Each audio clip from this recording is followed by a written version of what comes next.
Shannon here. I am sitting in my bedroom and I was trying to force myself to write because, that's what I'm supposed to be doing. And I kind of got stuck. I can hear my husband. He works from home on Fridays.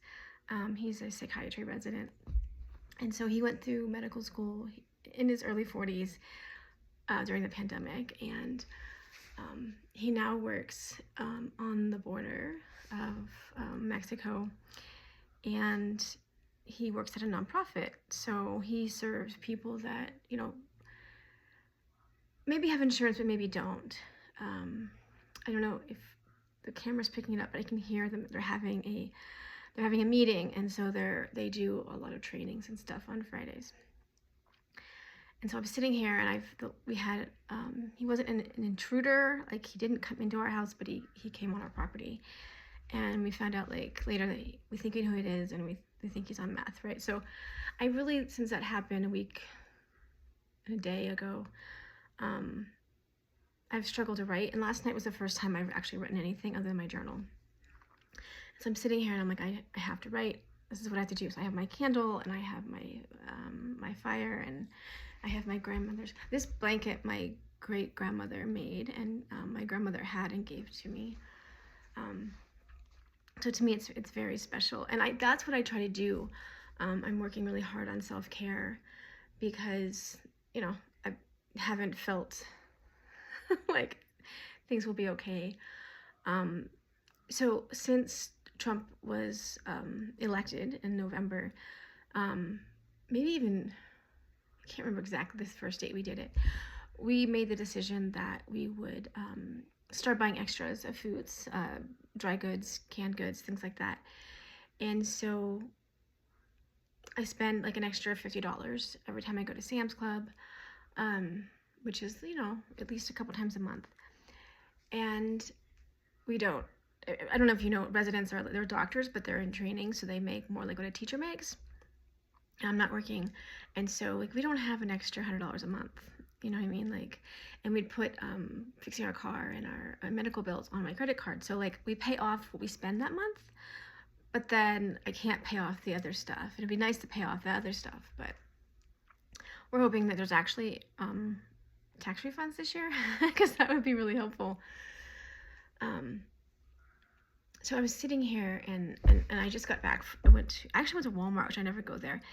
I'd boycotted them when I lived in a rural area. I'd boycotted them because they came in and all the little stores closed, and it was just Walmart. And then there was Dollar General came in, so they built a Dollar General in like a field that had been a cornfield like the week before. They took the corn out and built a store. Fun. Anyways, but so I hadn't thought to go there because I never shopped there, and I was like, okay, my husband, I had told my husband what we had, and he's like, well, maybe we should get more lentils. That was his thought, because he loves lentils. Maybe we should have more lentils. And I told him I got more canning jars because a friend of mine had gone to the food bank and had way too much tomatoes, cucumbers, and peppers, and so I canned them, and I'd canned about 30 pints of these. And so over the course of like multiple sessions, and I went and got more cans. I got 12 more, and he's like, well, maybe you should get more, because he's really pushing for us to go to the food bank in another week or so. It just feels wrong. Like, we have an income, but I know that the food bank is for people that have an income, right? If you didn't have an income, you probably get SNAP. But both of these things are under threat because Trump is cutting funding for like the USDA and all these other agencies, which I said in an earlier video, to my video towards federal workers, Trump went after the USDA budget in 2017, and my husband's work was like, this is why we're laying you off. And so it flipped our life upside down, and so we were in Iowa during the pandemic, and like I said, I'm not going to stockpile food or toilet paper or anything like that. And I heard through the news that the toilet paper was going to be a problem. And I was like, why would that be a problem? We have a whole row of toilet paper. And so I didn't buy extra. And so, of course, you know what happened, right? We ran out of toilet paper. My mother was at the post office mailing me boxes of toilet paper, and we mostly just used washcloths. Like, we literally, for the time we were in Iowa, we used washcloths when we went to the bathroom. And something triggered that in my brain, and now I'm like, I have 3 boxes, the big crates of toilet paper you buy. And so I've done it with everything. And so today I went and I got more lentils and beans and unpopped popcorn, just the kernels, and more canning supplies. And so I finished putting that all away, and I feel like, oh, well, maybe I should go get this or I should get that. And like, it's crazy making for me to like, and my husband's always, since he's met me, been together for almost 10 years. And he's like, you stock your pantry like you live in the Great Depression. And I'm like, well, I was raised on my family's farm, and my grandmother lived through the Great Depression, and her family sold vegetables from their garden off the truck. You know, that's what they did for food. And so I'm like, I was raised with that mentality. And I think in rural areas, they have a lot of a poverty mindset, because with my family, I always would say, well, you know, they're middle class in good times, but in hard times, they're like lower class. But I realized, like, you know, jobs were unstable, and my dad had 3 different kind of career paths, all manual labor, while he ran a farm. And like, he always worked 2 manual labor jobs all the time, 2 full-time or more. And that's, so it gives you a different sense of the world than if like your mom was a lawyer and your dad was a doctor, right? Like, my worldview is just different than yours. It just is. And I've been away from that particular rural area for 10 years, and I've lived in 2 other ones since I moved away. And I know, like, the further away from my home, my original home, I pick up things that you notice there's differences when you go other places, right? Like in Pennsylvania, they had long sticks of butter, and I'm in New Mexico and they have short sticks of butter. It's the same amount of butter. It's just, it's shaped different. And it's nothing, right? It's not a big deal, but like, you have to adjust to these little differences. You know, you learn where the grocery store is, you know where the bathroom is at your new job, you know, you pick up what things are, but you don't necessarily think about differences of perception. And so I have this like image in my head, and I do this all the time. My husband came from like a very much of a middle class background. My family was like, they were middle class, I guess, but like not when you think of people with $113,000 income as being middle class, because those are rich people, right?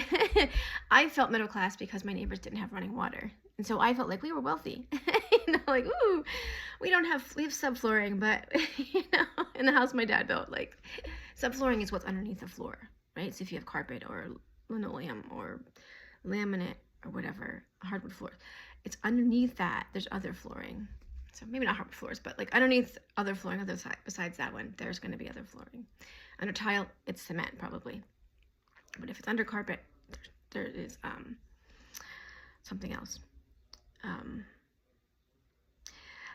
And so I don't really know. It's like, you can't know what you don't know. And so over the last 10 years, I've come to understand that like the things that I think aren't necessarily what everybody else thinks, and so I have a different perspective. And so maybe that's why I'm more inclined to like stockpile food in my garage. You know, like, and that's what we do, that's what we have. So like, and I don't know how many months we could go without shopping. I mean, at the end we'd be eating beans and rice, like there wouldn't be anything else. My kids are used to eating like tons of fresh fruit and fresh vegetables. Like, that's what we eat. My son loves raw broccoli. He's 5. You know, like, he's gonna be sad if that's all we're eating, rice and beans, because he doesn't need that. So what really got me to want to make this video is I have been doing this, basically this like massive like thought process in like physically going out and finding things and trying to make it so that we're cushioned against the tariffs. And so we started this, like I said, around the election, because I saw this coming. But again, I'm from rural America, and so like I think there's something about the mindset that I have that made me more inclined to think that way. And my husband, at first, when I first started saying things about Trump, okay, so I've known my husband since 2015. he kind of thought I was crazy for a long time, and now he's starting to come more. And it almost scares me the more aligned his thinking is to mine. Like, I feel like, well, maybe I'm crazy. You know, from the moment that Trump came down the escalator, I was like, I just had a sick feeling. You know, this was a bad thing. And I remember we were walking, and I think I've said this before, we were walking on our sidewalk outside of our house. We went for a walk every night when our daughter was an infant. And we ran into our neighbor who now works on the city council in our small city. And my husband and this woman were like, well, Hillary will probably win, right? And I was like, don't underestimate the stupidity of others. And of course, we all know what happened. So I've always had this just bad feeling, this sense of foreboding. But I tell my husband, like, I listen to people like Heather Cox Richardson and Timothy Snyder and Jason Stanley and Ruth Banet Gay and all these people that I trust because they are experts in their field, and I want to know what they think. And like, oh my God, some of them just moved to Canada. You know, like, and I keep telling myself, let's go to Canada, let's go to Canada. And now I'm like, oh God, he's going to invade Canada. We're safe. No, we're safe. What really gets me is I feel like I'm being paranoid. My husband's like, you're being paranoid. And I'm like, I don't think I am. Of course I don't. That's what I think. But when I was pregnant with our son, so he's 5.5, I had this deep sense of dread and foreboding that I just didn't feel like I would survive his birth. And I tell my husband that, like, it comes from the fact, and he didn't understand at the time. He kept telling me, you're okay. But it came from the fact that I lived in rural America, and I was in rural America at the time. And I said, they don't have good medical care. And statistically, like, I'm much more likely to die living in a rural area. Just to get to the hospital, it's further to go. The doctors don't have any training in how to take care of pregnant women. And so when I got sick, about 5 or 6 months pregnant, the hospital in our town, which we were lucky to have a hospital in our town because a lot of rural towns don't have hospitals. They were like, we don't treat pregnant women. And they put me in an ambulance and sent me to the hospital where I had been 2 days before, where they'd put me an outpatient and give me fluids. And they ran no tests. And at no point does anybody run tests. And they sent me home with fluids. And so, like, the next day I was like, it was like 4th of July. I was like, I'm not going to make this. I don't know what's wrong with me. I can't walk. I couldn't walk. I was in so much pain. And so my husband, he's like, I don't know what to do. This is before I went to medical school. And so he drove me 2.5 hours to the Mayo Clinic in Rochester, Minnesota, and they admitted me immediately. They kept me for 3 days, and they ran a bunch of tests. They gave me the correct antibiotics because I had flippin' kidney infection and a massive baby, and my doctor didn't catch any of this, and she kept telling me, you're fine, and she kept sending me home because she was like 25. I don't know, maybe she was 35. She had to be at least 30. She, like, during the baby wellness visit, she didn't even touch our kid. I was like, that's not normal. And David, of course, not having gone to medical school yet, had no idea that wasn't normal. And so when I went to labor, like, it's taken me 5.5 years to be able to say I had a difficult labor and delivery, because I just minimized it, because where I come from, people minimize. And so they left me pushing for twice as long as protocol, and I had emergency C-section, so I didn't have any painkillers the whole time. And he was massive. He was just a huge baby, and he wasn't coming out vaginally, you know. And then I went to work within hours of that. I was Wednesday. I had him Wednesday morning. Saturday I was released from the hospital. Saturday afternoon, and then on Monday I went to work. So, like, literally, you can count in hours. Because I was an administrator at a hospital, administrator at a college, and I couldn't, like, not go to work. I had things to do. And they were like, you can't use FMLA. Like, literally, they told me that. That can't be legal, right? It was just such a hard experience, and I had this sense of foreboding, and that sense of foreboding is what I have now, right? Like, but I think at the time, like, it made sense why I had that sense of foreboding, and, like, my husband just kind of dismissed it. But I have had that same kind of thing with Trump, and I get a lot of, like, oh, you know, I have a friend, and she's like, oh, I think maybe these federal layoffs would be a good thing. And I'm like, how do you think that? Your husband works for a nonprofit. Like, you worked for a college your whole life. Like, how do you think this is a good thing? I don't understand it at all. But I was sitting here and I was thinking about all the things I'm procuring and all that's going on. And my husband's walking down the hall with his phone camera or his computer. But what I realized is, and I knew this for a few weeks. One day, when I was sick, I got life insurance, and my husband was like, "Life insurance is stupid," and I got it without him knowing. And I thought at the time, I'll get like I'll pay one payment, and I'm not gonna die, and then he's gonna get the money. I kept thinking that, and so he got that money. It's there for him if I die. But now he's the one working, because I was a breadwinner. I was the one working at the time, and I convinced him to get life insurance, and he thought it was so stupid, and he was so annoyed with me. So a few weeks ago, he came to me. He works at like I said, he works at a nonprofit on the border of Mexico, and there has been mass shootings in the city where he works in El Paso. That's something that's happened there. It's very militarized area, and he can see the border from his, because there's a big freaking wall. Just in case you didn't know that, there's a big freaking wall anywhere there's the ability to really cross. There are problems with it. I'm not saying there's not, but there's this huge wall, and he can see it from his work. He came home to me and he was like, "Yeah, I got some more life insurance." Like, he got a second policy, because I'm like, because we've been talking about this, like, people could come in there and shoot him. Not him in particular, but like just as they do. A few weeks ago, we had, God, I don't know how long ago, just the other day, like 12 days ago or 2 weeks or something, we had a mass shooting in our city, in our park where we go. It's just here, and I realize, like Dr. Gabor Mate says, like, it's a myth of normal. It's not normal to have people shoot your babies. That's not normal. It's not normal to have access to guns. And so, like, with this person that came on our property, he could totally get a gun. There's nothing stopping him from getting a gun in our culture. There just isn't. And I was sitting here thinking about my husband with 2 life insurance policies. Like, how scared does he have to be to think he needs a second one when he made fun of me for wanting the first? And so this is getting too long, but so I wrote this story a few years ago about this woman who becomes a doll, and it's available online under my name, so you can try to find it, I guess. This is Maggie. I was super depressed a couple years ago, and I made a doll for each of my kids and my husband. My husband's doll is sitting across from me, but this is Maggie, and this is how I felt better for myself. And so, you know, they have, you can see that they have like fingers and stuff. I'm obviously not particularly good at sewing. So it was just like scrap material and some yarn that I had sitting around and some embroidery thread. But I've been making these for a long time, and my older kids have them too, and they call them ugly, and they tell me they're kind of creepy. This is what I did to make myself feel better a while back. You know, I have this stuff, the candles and the fireplace and stuff.